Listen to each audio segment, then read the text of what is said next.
Olá, amigos, bem-vindos ao nosso Momentos com SIAC, nosso encontro diário, onde temos a oportunidade de refletirmos sobre lições da nossa abençoada doutrina espírita. A cada dia, um tema diferente. E olha que legal hoje. Chegamos aqui no YouTube, no nosso vídeo de número 300. Isso é muito legal, né? E vamos continuar aqui, né, juntos para chegarmos aos 400, aos 500, aos 600 e assim seguirmos cada vez mais e mais e mais, né? Sempre junto de vocês. Então, hoje, vídeo de número 300. Muito legal, né? E a lição de hoje é do nosso livro Fonte Viva. A lição de número 139, na obra da salvação. Porque Deus não nos tem designado para a ira, mas para a aquisição da salvação por nosso Senhor Jesus Cristo.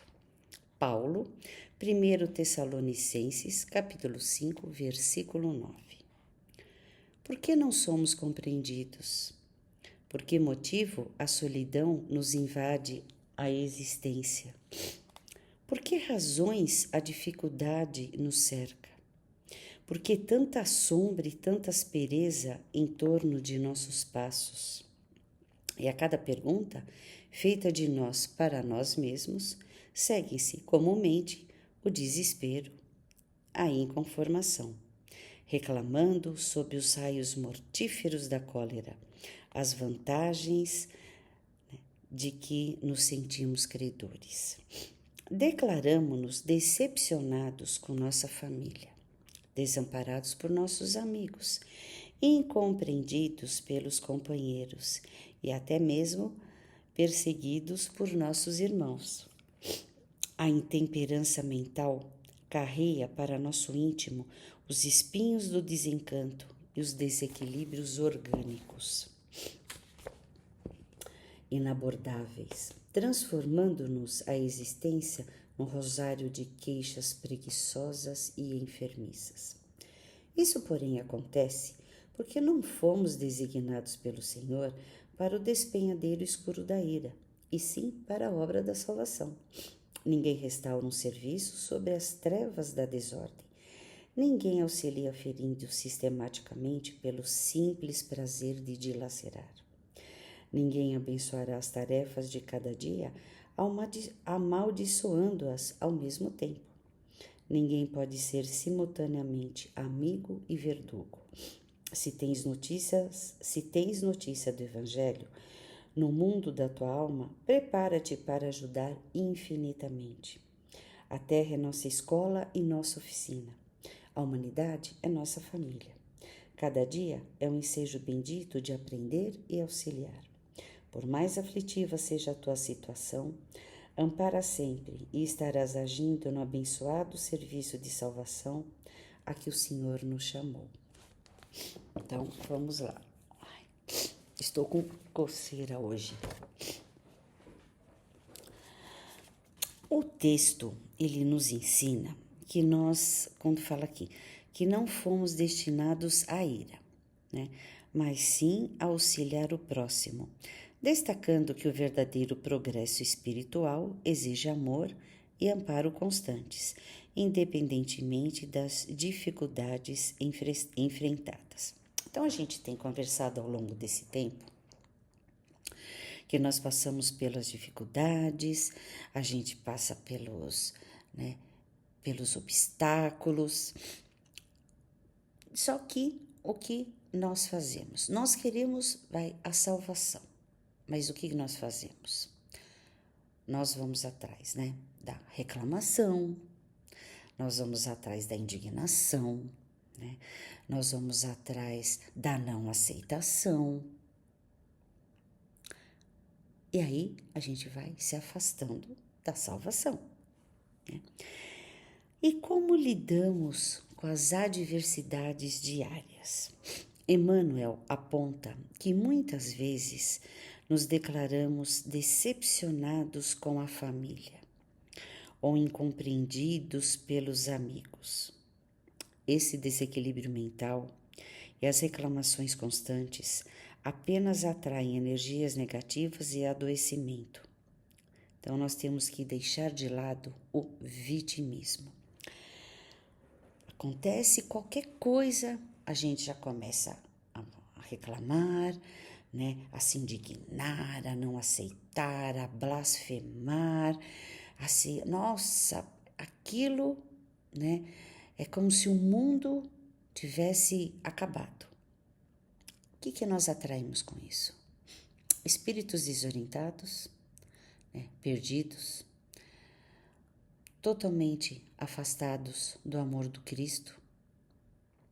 E essas reclamações constantes, né, como eu já falei anteriormente, elas não só afetam a nossa alma, o nosso espírito, ela afeta o nosso corpo, porque tudo aquilo que nós pensamos acaba refletindo, né, nós sentimos, pensamos e aquilo reflete no nosso corpo.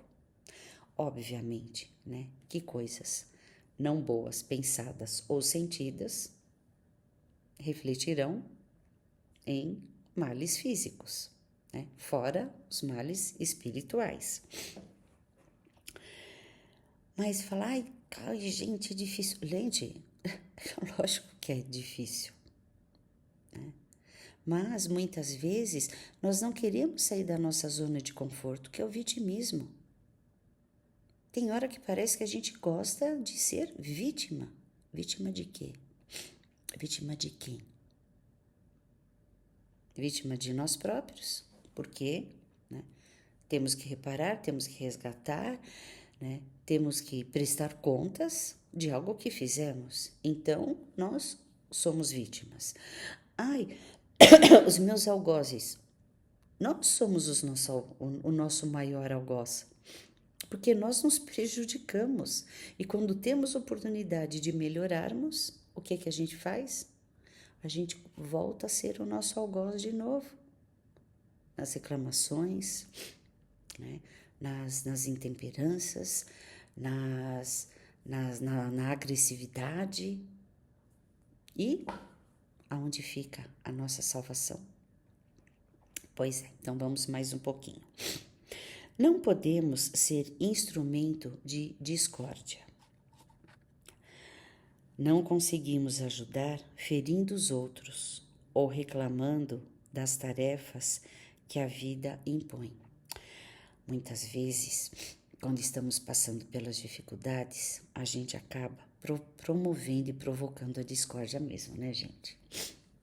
A gente fica tão revoltado, tão rebelde, que a gente acaba provocando situações de discórdia, seja dentro do seio familiar, seio perante a outros familiares, a parentes, amigos, colegas, dentro do local de trabalho, às vezes até com vizinhos. Por quê? Porque nós estamos inconformados. E aqui fala, né? Não conseguimos ajudar ferindo os outros ou reclamando das tarefas que a vida nos impõe. Essas tarefas, né, foram permitidas por Deus, mas impostas por quem mesmo? Por nós. Não é verdade? Nós impomos essas tarefas. Aí a gente fica bravo. Então a gente vai reclamar com quem? Tem que reclamar com a gente. Senão, né, estamos reclamando a troco de banana. E nós não conseguimos ajudar ao outro. Reclamando, a gente não consegue ajudar ninguém. Principalmente a nós. Como é que nós vamos ajudar a nós se a gente não para de gemer, de reclamar, de blasfemar, de se indignar, de não aceitar, né? De não se conformar? Gente, é impossível. Nós estamos passando por aquilo que nós pedimos. Simples assim. Ah, eu não gosto disso. Então trate de agir de modo diferente. Porque nós merecemos essa melhora. E a gente só consegue melhorar desde que a gente mude o nosso modo de pensar, de agir, de sentir. Tá? Afinal, nós somos chamados para a obra da salvação. E para evoluir espiritualmente, o caminho é o amparo contínuo e a prática diária do bem, aceitando o mundo, que é o planeta Terra, como nossa oficina de aprendizado. Aí muitas vezes a gente fala assim: nossa, eu não gosto de morar, né, junto a essa família.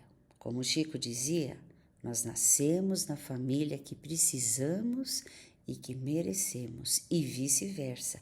E a família, né, também estamos nela porque eles também precisam nos aceitar e também nos merecem, tá certo? Aí, né, aí depois a gente fala assim, né?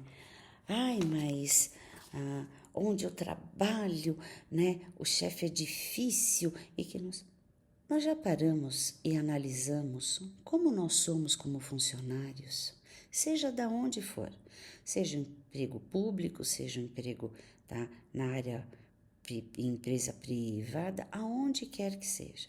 Nós já paramos e pensamos: será que se eu fosse meu chefe, eu gostaria do modo, né? Eu me aceitaria do modo que eu trabalho? Será que a gente já parou e pensou nisso? Nós temos também que parar e pensar nisso, né? Aí a gente fala junto, vai, às vezes a vizinhança, né? Será que eu sou um bom vizinho? Então, se nós não começarmos a prestar atenção em nós, né? É como diz Santo Agostinho, está até no livro, tá, dos Espíritos, questão 919, se eu não estou enganada. Conhece-te a ti mesmo. Então, antes de nós promovermos a discórdia, antes de nós reclamarmos de tudo, reclamarmos de todos, vamos prestar atenção, né, em como somos. Aí nós vamos começar a refletir, né? E essa é a melhor maneira de nós, né, que fomos chamados à obra, tá, da salvação, entrarmos nela. Aí então uns falam assim: eu não queria nascer neste bairro, eu não queria nascer nesta família, eu não queria nascer neste país. Queria sim, pediu antes de reencarnar. Então agora não pode reclamar, não é verdade? Então vamos lá. Para praticar a boa nova, né, não precisamos de grandes feitos mundanos. Aí nós vamos perguntar assim o seguinte, né? O que são feitos mundanos? Gente, desculpa, mas eu tô com crise, tá, de rinite, por isso essa coceira chata.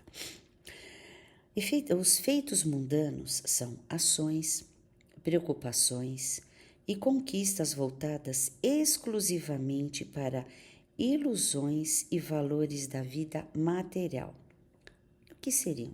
A riqueza, o status, a vaidade, o desejo de poder, né? A ganância.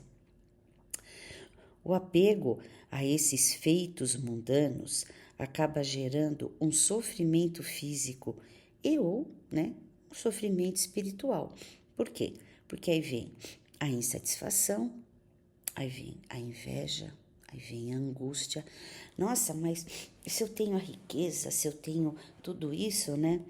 Nós somos insatisfeitos? Muitas vezes sim. Porque vamos parar e pensar: será que com a riqueza nós temos amigos verdadeiros, leais ao nosso lado? Será mesmo? Vamos parar e pensar: será que temos? Pessoas que gostam de nós por nós e não por aquilo que nós temos? Isso causa o quê? A inveja. E quando isso acontece, como é que nós ficamos? Angustiados. E assim sucessivamente. Aí vamos adoecer o espírito, automaticamente vamos adoecer o corpo físico. O dinheiro, o cargo, a fama, a beleza, o título, né? São valores temporários e terrenos e não nos acompanham após a morte. Nada disso acompanha o espírito após a morte, gente. Isso é o que nós temos aqui na Terra. O que nós vamos levar para o outro lado, esse sim é o nosso verdadeiro tesouro. O trabalho e o lazer devem ser norteados. Devemos ter, trabalhar, devemos ter o lazer, porém ambos eles devem ser norteados com respeito ao próximo. E a gente só consegue respeitar o próximo quando nos respeitamos, pela ética, tá? E pela caridade. Então, meus queridos, que todas as nossas ações tenham propósitos edificantes. Afinal, o que é salvação? Salvação é a evolução moral, né? E a evolução intelectual da alma, através do amor e da caridade. E como nós sabemos, fora da caridade não há salvação. Então, o recado, dessa lição foi muito bem dado. Então, nós vamos agora à nossa oração. E ela hoje diz o seguinte: Senhor, que a vossa luz ilumine minha consciência.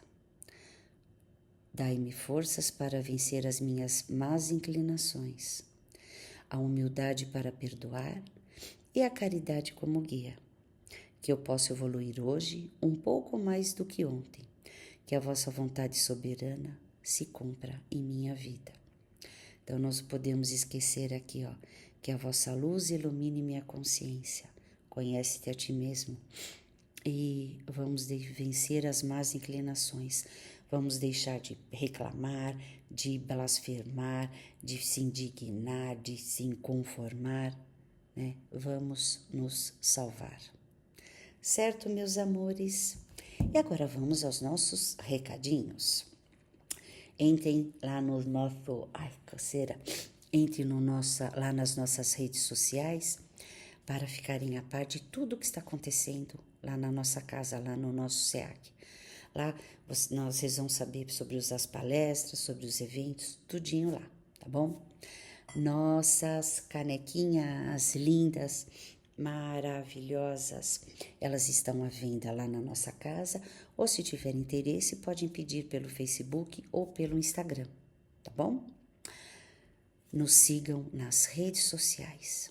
Não esqueçam de ativar os sininhos. Não esqueçam de ativar o sininho para notificações de novos vídeos, né? Amores, né? Comentem, aqueles que tá no Facebook, que também se inscrevam aqui no nosso YouTube. Vamos alavancar também essa outra rede social, tá bom? Então, não esqueçam, tá? De sair de lá e entrar em todas. Nós temos o Facebook, nós temos o Instagram, nós temos o YouTube. Então, entrem em todas ali para ajudar, né? Trabalhar junto com a gente, ajudando o nosso querido SEAC a crescer. Tá bom? Deixa eu ver o que mais. Não esqueçam de curtir, comentar e compartilhar. Isso é muito importante e nos ajuda muito, muito, muito, muito. Tá certo? Meus queridos, que eu fico de olho aqui no tempo para não me alongar muito. A curtida é muito importante, né? Os comentários para nós termos um retorno e vamos compartilhar, vamos ajudar mais e mais pessoas a terem a noção da doutrina espírita e verem como ela é confortadora e consoladora, certo? Muito obrigada mais uma vez por estarmos todos juntos aqui e mais um momento está com o SEAC. Nos encontraremos no próximo. Deus e Jesus no comando sempre, rumando para passar rápido, tarde 300. Fiquemos todos em paz. Beijos.